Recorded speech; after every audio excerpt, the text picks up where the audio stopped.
এখানে আমার 100 গ্রামের থেকে একটু বেশি গোবিন্দভোগ চাল রয়েছে আর 100 গ্রামের থেকে একটু কম মুগের ডাল রয়েছে। তো খিচুড়ি বানাবো রাত্রে, জানোই আমাদের ভেজ ডে।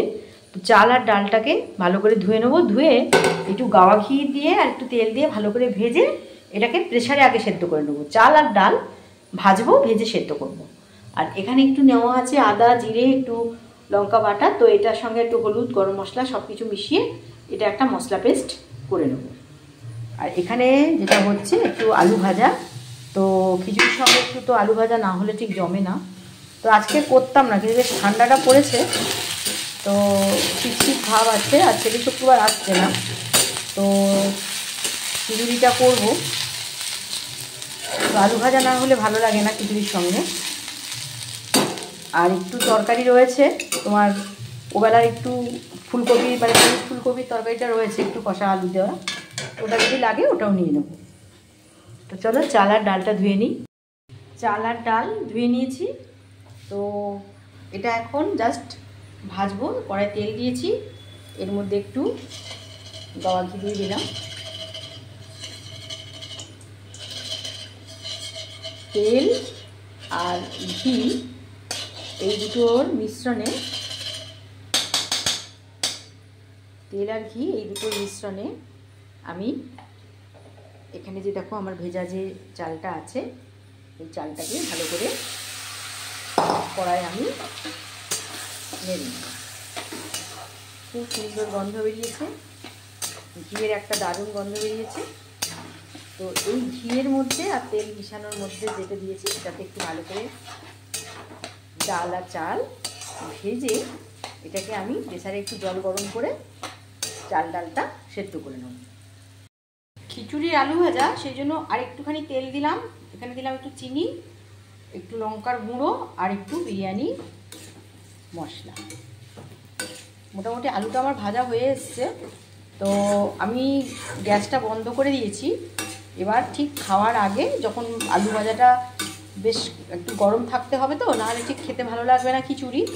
তো যখন জাস্ট খিচুড়িটা যখন নামাবো না, তখনই আমি আলু ভাজাটা আর একবার একটু কড়ায় ভালো করে নেড়ে দেবো। এখন একটু ছড়িয়ে ছড়িয়ে রেখে দিলাম। অলরেডি আমার আলু ভাজাটা ভাজা হয়ে গেছে। তো এখন একটু আর কিছু করলাম না, বন্ধ করে গ্যাসটা বন্ধ করে চাপিয়ে দিলাম।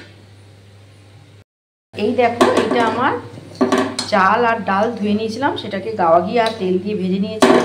জাস্ট এই রকম চিকন চিকন হবে চালটা, আর তোমার ডালটা যেন একটু চিকন চিকন হয়। তো এবারে এর মধ্যে দেখো আমার জল গরম হয়ে গেছে, জল ফুটছে। এই ফুটন্ত গরম জলের মধ্যে চাল ডাল সেদ্ধটা আমি দিয়ে দেবো, দিয়ে দুটো সিটি মেরে নেবো। তেল গরম হয়ে গেছে, এবারে তেলের উপরে দিয়ে দিলাম জিরে ফোড়ন, দিয়ে দিলাম নারকেল,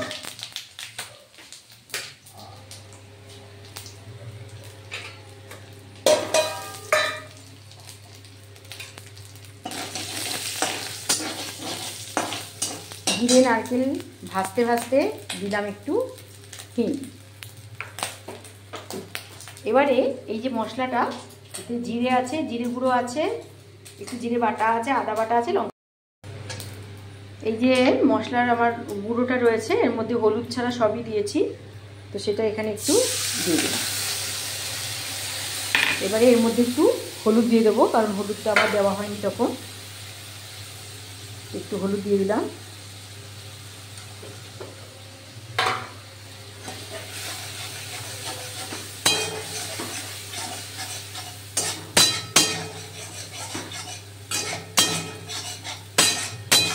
এতে দিয়েছি জিরে ফোড়ন, নারকেল কুচি, একটু হিং ফোড়ন, আর লঙ্কার গুঁড়ো, আদা বাটা আর জিরে গুঁড়ো। তো এইটা মশলাটা কষা হয়ে গেলে এর মধ্যে এখানে এই যে আমার চাল আর ডালটা সেদ্ধ করা আছে, এই যে দেখে নাও, চাল আর ডাল সেদ্ধ করা আছে, এইটা আমি ওর মধ্যে নিয়ে এর সঙ্গে মিশিয়ে দেবো। ডাল আর চাল সেদ্ধটা দিয়ে দিয়েছি। এবারে প্রেসারটা ধুয়ে তার মধ্যে একটু জল দিয়ে দিলাম। আমার আরেকটু জল লাগবে, কারণ খিচুড়িটা তো আর ফ্রাইড রাইস হবে না, এটা খিচুড়ি হবে। ফ্রাইড রাইস হয়ে গেলে এটা ঠিকই ছিল। এইভাবে ফ্রাইড রাইসও করতে পারো, খুবই সুন্দর। তবে একটু সিটিটা একটা সিটি দিতে হবে। আমি আমার এখানে খিচুড়ি করবো বলে 2টো সিটি দিয়েছি, তোমাদের ফ্রাইড রাইস করতে গেলে একটা সিটিতেই হয়ে যায়। তো আমি এর মধ্যে আরেকটু জল দেবো, জলটা গরম করেছি।